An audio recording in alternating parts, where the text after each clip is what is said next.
Now, we were talking some Calgary Flames. What better way to transition over to talking some Pacific Division odds here? Let's get those odds up on the screen. So clearly, Edmonton, we know, is the odds-on favorite, having represented the West in the Stanley Cup Finals and essentially returning the same team. You got the Oilers there at plus 130. Vegas coming up at number 2 at plus 310. The Kings at plus 450 over the Canucks, the defending division champs, at plus 490. Then over on the right side there, you got the Kraken at plus 1,500. The Flames at plus 3,500. The new look Ducks at plus 12,000. And the Macklin Celebrinis at 15,000. So there you go. I don't really think anybody's picking anybody on the right to win the division. Even if you had a hunch on Seattle, I still think that's a pretty far way to go. But we can focus on the left side there. And I'll talk about those 4 teams, unless you think Seattle's got a chance. I don't know. Maybe you do. Does anybody here think Seattle's got a chance, or any of those other teams on the right? Nah, Seattle disappointed me last year. I thought that they were going to at least get that final spot in the playoffs, and they just completely disappointed me. So I don't think anyone on that right side is going to make any sort of move just yet. I'm shocked that Vancouver is below the Los Angeles Kings, considering that even Vegas a little bit, because considering the season that they had overall, I thought that Vancouver was one of the best teams to come out of that, conference. I mean, let's disregard every team on the right there. My apologies to the good fans of those teams, but we're like, just mail it in for another year. It's fine. But I would sprinkle a little bit on Vancouver, just because I think some people don't think that they're legit. And maybe I feel the same way a little bit. I'm like, can you really, though, compete? But, I mean, most of that team is still intact, right? They get that, right? They add the Brusque. Thatcher Demko's there.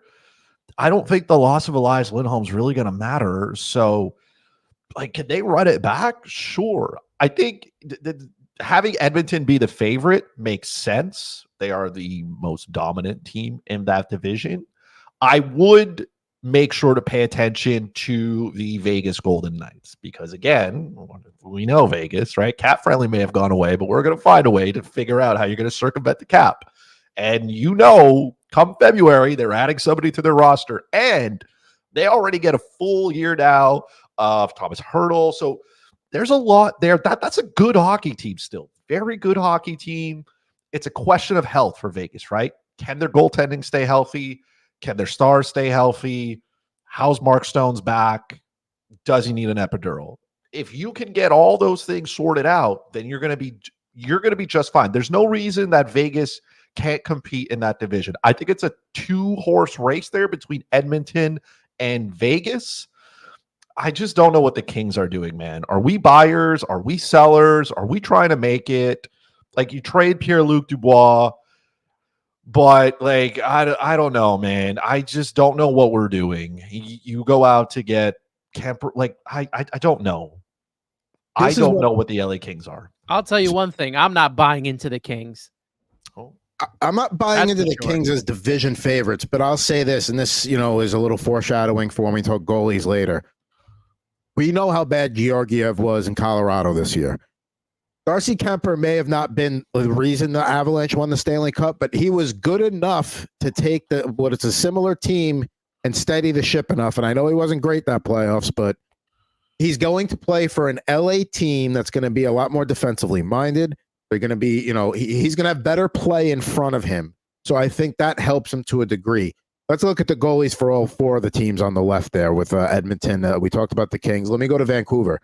Artur Shilov's proved that he can play in the playoffs. Now, maybe he's got Akira Schmid syndrome where he looked like he could play against the Rangers in the playoffs that year, and then we saw the following year, maybe not so much. But they're going to play him more because Demko gets hurt, so they're going to rest him a little bit more. So you're going to have a little bit more of a balance there. And if Shilovs can play even 80% as good as he played, as well as he played in the playoffs, that's good for a backup that's going to play a little more than your average backup. So, yeah, the Canucks I would put them above the Kings for sure. Edmonton, we know it's Stuart Skinner with Calvin Pickard going out there every 5th night or so. That's just what they're going to run. And then Vegas, the goaltending situation, it's Samsonov and it's Aiden Hill. probably going to be a 50-50 workload, and we know that they played good defensive hockey in front of them, and goaltenders play well behind them. So, I still think it's Edmonton's division to lose, but Vegas or Vancouver, you can't go wrong with either of those. If you're going just based off the goalies, you close your eyes for a second and you think of all those 4 teams there. Isn't Thatcher Demko the best out of all of those goalies right now? Even with the injury, he was the best goalie out of all of them for an entire season. I know he got hurt for the playoffs and stuff like that, but he was the best goalie. Like, we're talking, in season to win the division. Outside of Edmonton, I would be going Vancouver here. And I know Vegas is going to be in it to win it as well. But if I'm going off of just the goalies, to me, Thatcher Demko is the best goalie out of those 4 teams. He's the best goalie in that division. In the playoffs, he didn't do enough in the playoffs for Edmonton to kind of bump him closer to Demko status. No, I don't think so. I think he benefited from the team a little bit. I will say this though, because Adam, you seem to have a lot of faith in, or not a lot of faith, a little faith in Darcy Kemper. I think you're suffering from the Martin Jones syndrome, which makes sense because he was in San Jose at some point. I don't know what the under is on Darcy Kemper's win total this year, but it is the mortgage on the under. The man cannot stay healthy, and that's problem number 1. So problem number 2, he's not very good, because you talked about a more defensive team. The Capitals struggled to score goals, but they weren't like terrible defensively. This wasn't the worst defensive hockey team we've ever seen. They couldn't score goals. And Charlie Lindgren played on that same team. So figure it out. He wasn't very good during Colorado's run. Went to Washington, was not very good there. Now he's going to the Pacific Division. As bad as the Pacific may be, he has to face the Edmonton Oilers a couple of times, right? If we believe that the Vancouver Canucks are legit, that he's got to face them. Let's disregard Seattle completely. They don't exist. Doesn't matter. Thanks for coming. And Vegas is still good. Vegas still has powerhouse guys who can score. Calgary, forget it. Mail it in. Thanks for coming. And then Anaheim and San Jose are like terrible hockey teams. There's some good players. Well, maybe not San Jose. Okay. Just Anaheim. Decent players in that lineup that can score goals. Like, he's gonna have to play some pretty competitive teams. And the Central's good too. So I just don't feel like he's got the tools necessary to win enough hockey games. I'm hoping his over-under on wins is like 28, 29. That's all high. Third. Look, one could dream, all right? I take the under on that too. I would too, right? But nothing in the 24, 25. But I'm just saying the mortgage is on the under on Darcy Kemper. He is slowly entering the Martin Jones fan club. Alexander Gorgiev is the vice president because he is a complete and utter just walking fraud.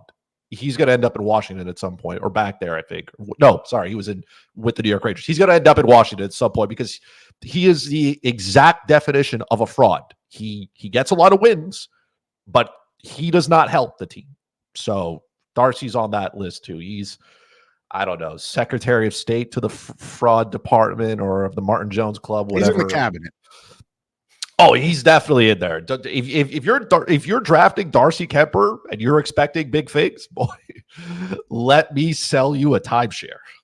So, all right. So what it sounds like here is our 3 teams that actually have a chance to win the division are Edmonton, Vegas, and Vancouver. We're ruling the Kings out as division favorite, playoff team, but not a division team. Yeah. With those 3 teams on the table, you can either take the safe option and place it on Edmonton, or you could place your money on Vegas or Vancouver. Where are you placing your money amongst those 3 teams? Edmonton plus 130, Vegas plus 310, Vancouver plus 490. Vancouver for me, 490. That's a good value. I mean, they were there, right? Like, they did it. So It's not an impossible task. It may, and I get that. I mean, the Edmonton had a terrible start, right? But the Edmonton Oilers are still, they're still the Edmonton Oilers, right? Like, you know what you're going to get out of them. They're a lot of fun to watch offensively, but this is not a great defensive team. So I think that's the best value. That's the best value in my books. And Rick Tocchet was coach of the year. It's not like he's going to forget how to coach like over the summer. You know, he's going to be a better coach next year. Right.